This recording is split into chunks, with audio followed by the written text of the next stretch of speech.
Hey guys, and welcome to this week's video.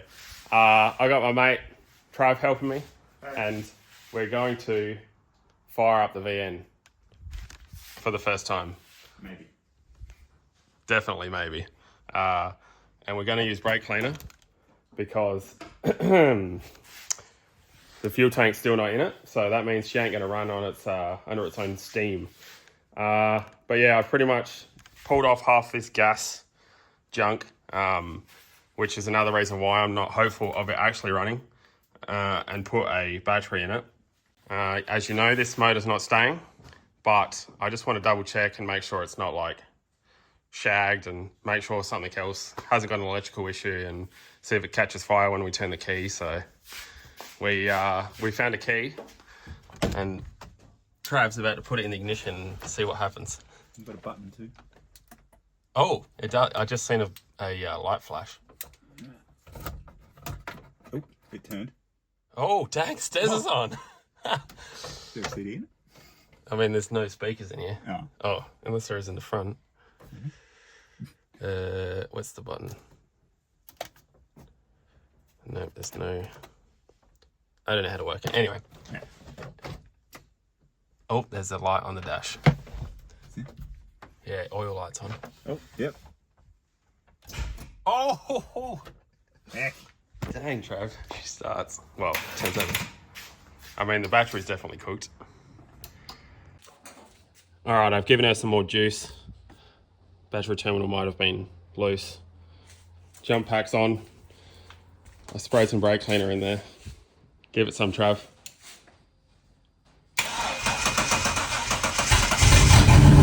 Oh, yeah, they call me.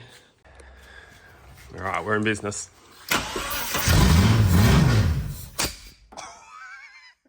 Small backfire.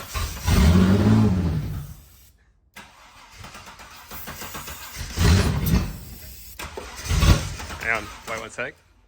Hold it wide open, and we'll see if we can get it to limiter. Wait, is it in neutral? It's not moving. It's probably got no transport in it. Yeah, neutral enough. All right.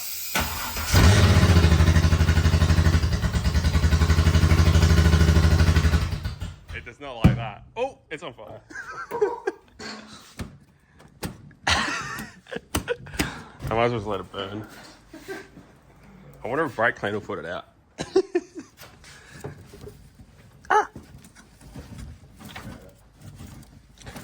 We don't need wiring where we're going. Great success. Nice. Well, now we can pull it out. All right, that's the last. Ran. That 3.8 will ever do. The last RPM anyway. Yeah, in here. So if you want to buy a good condition 3.8 for the low price of some beers. Alrighty, let's get stuck into pulling this sucker out now.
I've started stripping everything out, got the radiator out, fan out, dropped the trans fluid out because I always make an absolute mess with transmission fluid every time I do something with it, and I made an absolute mess with it. Surprise, surprise.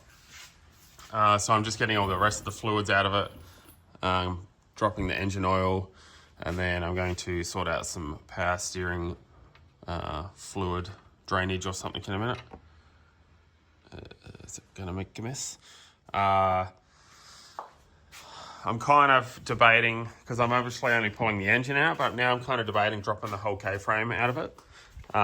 Probably much of a muchness of how easy it is. The only upside to dropping the K-frame out is I can clean everything properly, probably. Yeah, so I haven't decided, but I'm about to work that out. So I'm going to rip the tail shaft out, even though I've only just bolted it up. And then start undoing the cross member and stuff, but I'll drop it down and put a jack under that. And then, yeah, undo some bolts on this and then start taking the stuff out from the top.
So I stayed up past my bedtime last night and unbolted everything, unplugged everything, I think.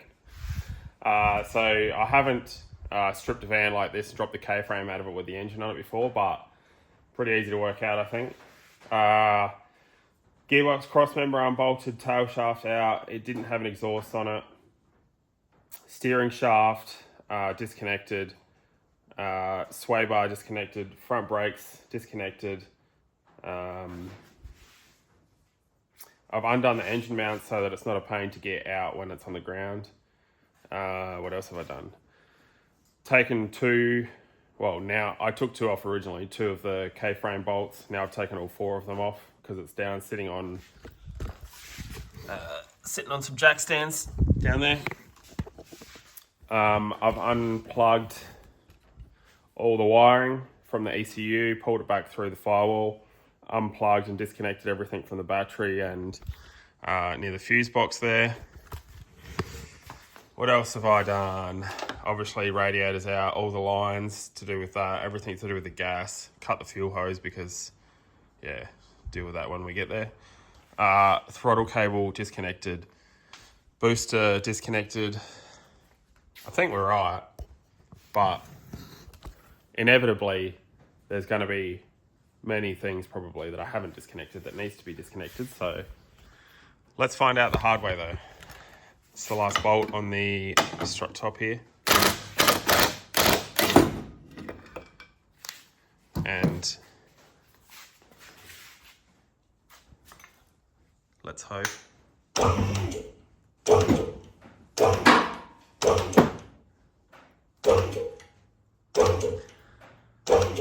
Stay there. Alright,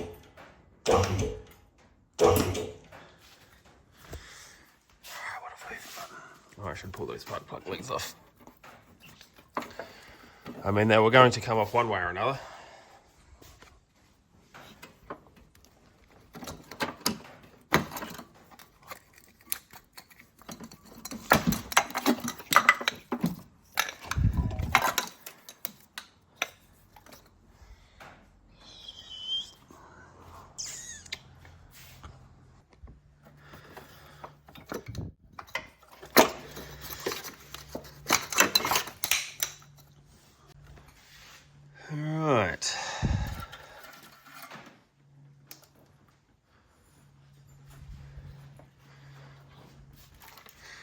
So far I can't see anything that is disconnected. I mean, not disconnected.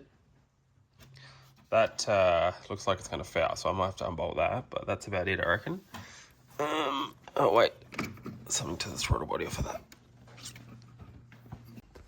Okay, unbolted that quickly. Now let's continue and find the next thing.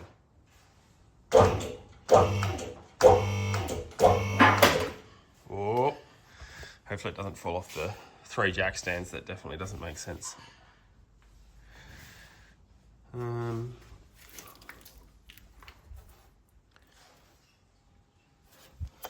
think we're good to go. I think we're good. What's that? No, one more thing.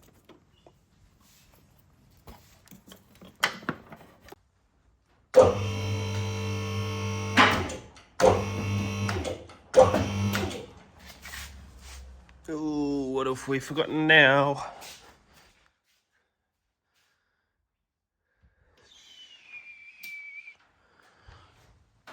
Just some wiring on the trans. That's an easy fix. Oh no, that's unplugged. I don't know then. I think we're good.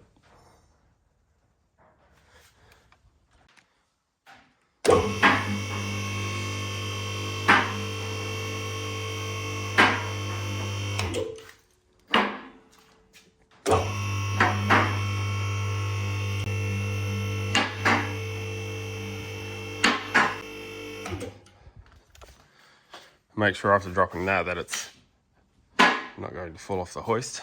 Check.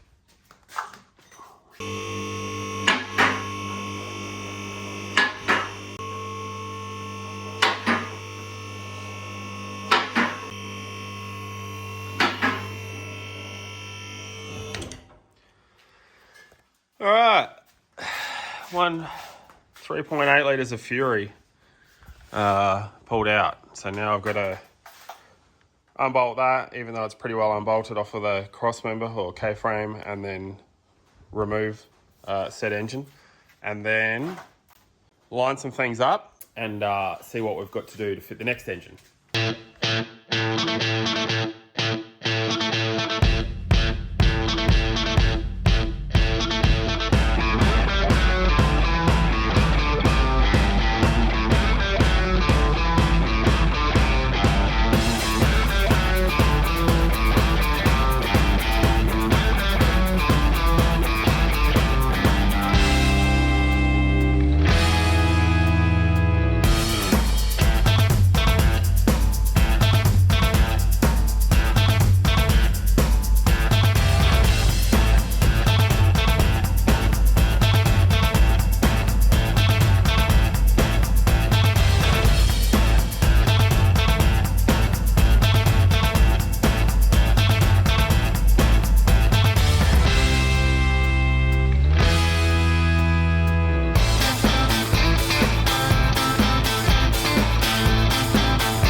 Wait, what?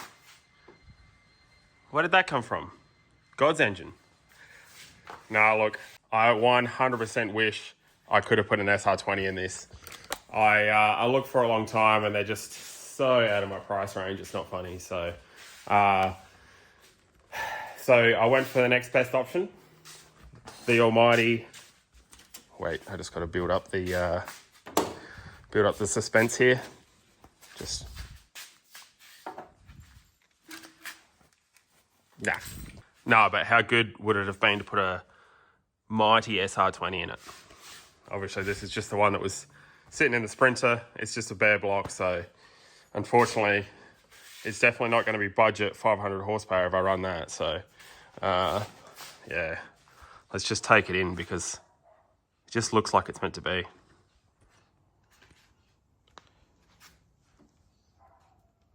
Oh yeah, it's meant to be in there. Get out of the way. All right, back to it. Guess what we're putting in? Yeah, of course I'm putting an RB30 in it. You betcha. The almighty. And if you know what they are, yep, RB30 turbo. Of course, I weighed up my options. A barra, you can put a barra into it pretty cheap. Buying the barra is cheap. Trans and everything, reasonably cheap. The problem with a barra is ECU options, tunability. I mean, you can do it, but this old go over here, it's going to get a standard ECU, modified standard loom, NIS tune board in the ECU so we can tune it, and nothing but eBay's finest turbo bolted to it. I'm going to do a few other things, like I might do a forward-facing plenum on it, as well as like I'm going to obviously do bigger injectors and stuff. It's going to get a head gasket and head studs.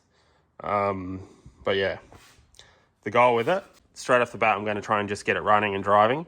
But the goal with it is 500 horsepower. So, which it should make comfortably. I've seen plenty of RB30s in stock form make more power than they should. So, and like I said in previous videos, I want to blow it up at some stage. So let's try. We'll find its limits, I reckon. I have heard these bolt into VNs pretty easy, so I haven't done it before, but we're about to find out how hard that is. I really just want to see for myself what's involved in it. But yeah, sorry for everybody who was hoping for LS, big block, something or other. But yeah, going with the old RB30. They're pretty much made to bolt in. Like if you know some of the background of them, they were almost going to come, like the VN Commodore was almost going to come with the RB30, except for, yeah, you know, things happened back in the day. Exchange rates turned bad, etc. And then we ended up with the mighty Buick. So, but yeah, anyway, RB30, let us know what you reckon. Make sure you hit the subscribe button to stay up to date, because the next, I'm going to say 5 videos, I think, will be me bolting in an RB30 into the VN. And, oh, actually, one more thing. I still need a VL crossmember, like K-frame. I can't find one. I'm trying to find one. But if you know of one for sale in South Australia that I can buy, hit me up, because I need one. If not, I'm going to cut up the standard VN V6 K-frame and we'll work that into it, but that's not a big deal. So yeah, anyway, enough of my dribble. Hit the subscribe button to stay up to date, and thanks for watching. We'll see you next week.